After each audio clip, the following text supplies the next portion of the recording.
S V ನ್ಯೂಸಿಗೆ ಸ್ವಾಗತ. Shivajinagar footpath ತೆರವು ಕಾರ್ಯಾಚರಣೆ, ಜಿಬಿಎ ಅಧಿಕಾರಿಗಳ ಮೇಲೆ ಹಲ್ಲೆ, ಕೈಮುಗಿದ ಆರೋಪಿಗಳು.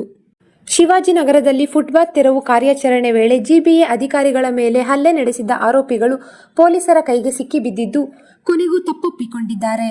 ನಾವು ಮಾಡಿದ್ದು ತಪ್ಪು ಎಂದು ಕೈಮುಗಿದು ಬೇಡಿಕೊಂಡಿದ್ದಾರೆ ಎನ್ನಲಾಗುತ್ತಿದೆ. ಇನ್ಮುಂದೆ ಯಾವತ್ತೂ ತಪ್ಪು ಮಾಡೋದಿಲ್ಲ ಎಂದು ಆರೋಪಿಗಳು ಪೊಲೀಸರ ಎದುರು ದಯಮಾಡಿ ಕ್ಷಮಿಸಿಬಿಡಿ ಎಂದು ಕೈಮುಗಿದು ಬೇಡಿಕೊಂಡಿದ್ದಾರೆ. ಆರೋಪಿಗಳನ್ನು ಬಂಧಿಸಿದ ಬಳಿಕ ಸಾಮಾಜಿಕ ಜಾಲತಾಣದಲ್ಲಿ ಅಧಿಕಾರಿಗಳ ಮೇಲೆ ಹಲ್ಲೆ ಮತ್ತು ನಂತರದ ವಿಡಿಯೋಗಳನ್ನು ಪೊಲೀಸರು ಜಾಲತಾಣದಲ್ಲಿ ಹಂಚಿಕೊಂಡಿದ್ದಾರೆ. ಶಿವಾಜಿನಗರದಲ್ಲಿ ಫುಟ್ಪಾತ್ ತೆರವು ಕಾರ್ಯಾಚರಣೆ ವೇಳೆ ಜಿಬಿಎ ಅಧಿಕಾರಿಗಳ ಮೇಲೆ ನಡೆದ ಹಲ್ಲೆ ಪ್ರಕರಣದಲ್ಲಿ ಹೊಸ ಮಾಹಿತಿ ಹೊರಬಿದ್ದಿದೆ. ಘಟನೆಗೆ ಮುಂಚೆಯೇ ದಾಳಿ ನಡೆಸಲು ಸಂಚು ರೂಪಿಸಲಾಗಿತ್ತು ಎಂದು ಪೊಲೀಸರು ತಿಳಿಸಿದ್ದಾರೆ. ಅಧಿಕಾರಿಗಳ ಮೇಲೆ ಹಲ್ಲೆ ನಡೆಸಿದ ಪ್ರಕರಣಕ್ಕೆ ಸಂಬಂಧಿಸಿ ಕಮರ್ಷಿಯಲ್ ಸ್ಟ್ರೀಟ್ ಪೊಲೀಸರು ಪ್ರಮುಖ ಆರೋಪಿ ಬಸವರಾಜ್ ಪಡುಕೋಟೆ ಸೇರಿ 11 ಮಂದಿಯನ್ನು ಬಂಧಿಸಿದ್ದಾರೆ. ಪೊಲೀಸರ ವಿಚಾರಣೆ ವೇಳೆ ಹಲವು ಮಹತ್ವದ ಮಾಹಿತಿ ಬೆಳಕಿಗೆ ಬಂದಿದೆ. ಫುಟ್ಪಾತ್ ತೆರವು ಕಾರ್ಯಾಚರಣೆ ನಡೆಯುವಲ್ಲಿ ಮಾಹಿತಿ ಸಿಕ್ಕ ತಕ್ಷಣವೇ ದಾಳಿ ನಡೆಸಲು ಆರೋಪಿಗಳು ಪ್ಲಾನ್ ಮಾಡಿರುವುದು ಕಂಡುಬಂದಿದೆ.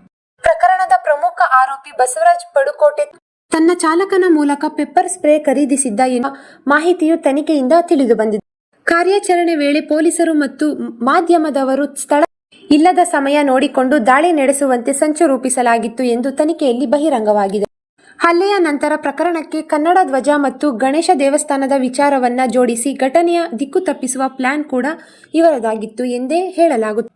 ಪೊಲೀಸರು ಪ್ರಕರಣವನ್ನು ಗಂಭೀರವಾಗಿ ಪರಿಶೀಲಿಸುತ್ತಿದ್ದು, ಪ್ರಕರಣದಲ್ಲಿ ಭಾಗಿಯಾಗಿದ್ದ ಬಹುತೇಕ ಆರೋಪಿಗಳನ್ನು ಬಂಧಿಸಿರುವುದು ಕಂಡುಬಂದಿದೆ. ಪ್ರಮುಖ ಆರೋಪಿ ಬಸವರಾಜ್ ಪಡುಕೋಟೆ ಸೇರಿ 3 ಆರೋಪಿಗಳನ್ನು ಹೆಚ್ಚಿನ ವಿಚಾರಣೆಗಾಗಿ ಪೊಲೀಸ್ ಕಸ್ಟಡಿಗೆ ನೀಡುವಂತೆ ಪೊಲೀಸರು ನ್ಯಾಯಾಲಯಕ್ಕೆ ಮನವಿ ಸಲ್ಲಿಸಿದ್ದಾರೆ.